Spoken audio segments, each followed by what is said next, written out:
রাজ্যে পালাবদলের পরে সাড়ম্বরে পালিত হচ্ছে শ্যামাপ্রসাদের জন্মতিথি। রাজ্যে আসছেন কেন্দ্রীয় স্বরাষ্ট্রমন্ত্রী অমিত শাহ। ভারত কেশরীর প্রতি শ্রদ্ধা জানিয়ে নিউ টাউনের ইকো পার্কেই বসতে চলেছে ১২৫ ফুটের সুবিশাল মূর্তি। বিজেপি সূত্রে খবর, শ্যামাপ্রসাদের মূর্তির ভিত্তিপ্রস্তর স্থাপন করবেন খোদ স্বরাষ্ট্রমন্ত্রী।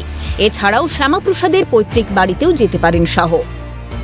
এক নজরে বঙ্গের শাহী কর্মসূচি। ৬ জুলাই রাজ্যে কেন্দ্রীয় স্বরাষ্ট্রমন্ত্রী দুপুর ১টা ৫০ দিল্লির পালাম বিমানবন্দর থেকে রওনা। বিকেল ৩টে ৫০ কলকাতা বিমানবন্দরে পৌঁছবেন। বিকেল ৪টে ২০ থেকে ৪টে ৩০ মধ্যে ভবানীপুরের শ্যামাপ্রসাদ মুখোপাধ্যায়ের বাড়িতে শ্রদ্ধা জ্ঞাপন।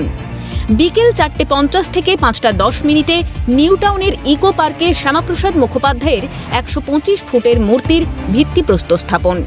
বিকেল ৫টা ২৫ থেকে রাত ৭টার মধ্যে বিশ্ব বাংলা মেলা প্রাঙ্গণে শ্যামাপ্রসাদ মুখোপাধ্যায়ের ১২৫তম জন্মবার্ষিকী পালন অনুষ্ঠানে যোগদান। রাত ৭টা ২০ নাগাদ কলকাতা বিমানবন্দর থেকে দিল্লির উদ্দেশ্যে রওনা। রাত ৯টা ২০ দিল্লি পৌঁছবেন কেন্দ্রীয় স্বরাষ্ট্রমন্ত্রী অমিত শাহ।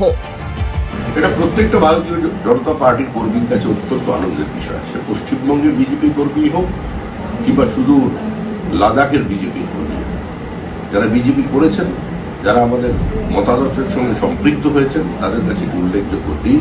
কারণ শ্যামাপ্রসাদের মাটিতে শ্যামাপ্রসাদের সরকার তৈরি হয়েছে এবং ৬ জুলাই দেশের স্বরাষ্ট্রমন্ত্রী আজকে সেখানে যোগ দিতে আসছেন। নিঃসন্দেহে এটা একটা ঐতিহাসিক মুহূর্ত। আমরা অত্যন্ত উৎসাহ এবং উদ্দীপনার মধ্যে দিয়ে দিনটি পালন করছি এবং আরও উৎসাহের বিষয় যেটি, এতদিন পর্যন্ত শ্যামাপ্রসাদকে পাঠ্যপুস্তক সহ বিভিন্ন জায়গায় প্রাপ্ত করে রাখা হয়েছে। আজকে শ্যামাপ্রসাদের সরকার প্রতিষ্ঠা হওয়ার পর শ্যামাপ্রসাদ চর্চিত হচ্ছেন, তার ভূমিকা পশ্চিমবঙ্গ তৈরির ক্ষেত্রে, তার অবদান, এবং এই প্রজন্ম বুঝতে পারছে যে আজকে নিজেকে ভারতীয় বলে পরিচয় দিতে পারছেন তার একমাত্র কারণ ডক্টর শ্যামাপ্রসাদ। তো সেখানে অমিত শাহজির উপস্থিতিতে প্রোগ্রাম হবে, খুবই আনন্দের। শ্যামাপ্রসাদের জন্মদিবস পালনে কোনো খামতি রাখতে চাইছে না রাজ্য প্রশাসন। ইতিমধ্যে রাজ্যের সমস্ত সরকারি সরকার পোষিত উচ্চশিক্ষা প্রতিষ্ঠানকে শ্যামাপ্রসাদ মুখার্জি স্মৃতিপক্ষ পালনের নির্দেশ দিয়েছে উচ্চশিক্ষা দফতর। একই নির্দেশ দেওয়া হয়েছে বেসরকারি শিক্ষা প্রতিষ্ঠানগুলিকেও। ২৩ জুন থেকে ৬ জুলাই পর্যন্ত একাধিক কর্মসূচির আয়োজন করা হবে কলেজ বিশ্ববিদ্যালয়গুলিতে।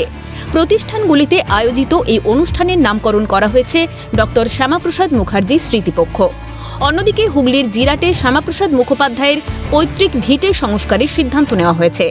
আগামী ৬ জুলাই শ্যামাপ্রসাদ মুখোপাধ্যায়ের ১২৫তম জন্মদিবস। ওই দিনই বলাগড়ের জিরাটে তাঁর পৈতৃক ভিটেতে বর্ণাঢ্য অনুষ্ঠানের আয়োজন করা হয়েছে। মুখ্যমন্ত্রী শুভেন্দু অধিকারী সহ প্রশাসনের একাধিক মন্ত্রী অনুষ্ঠানে উপস্থিত থাকবেন। ক্যালকাটা নিউজ।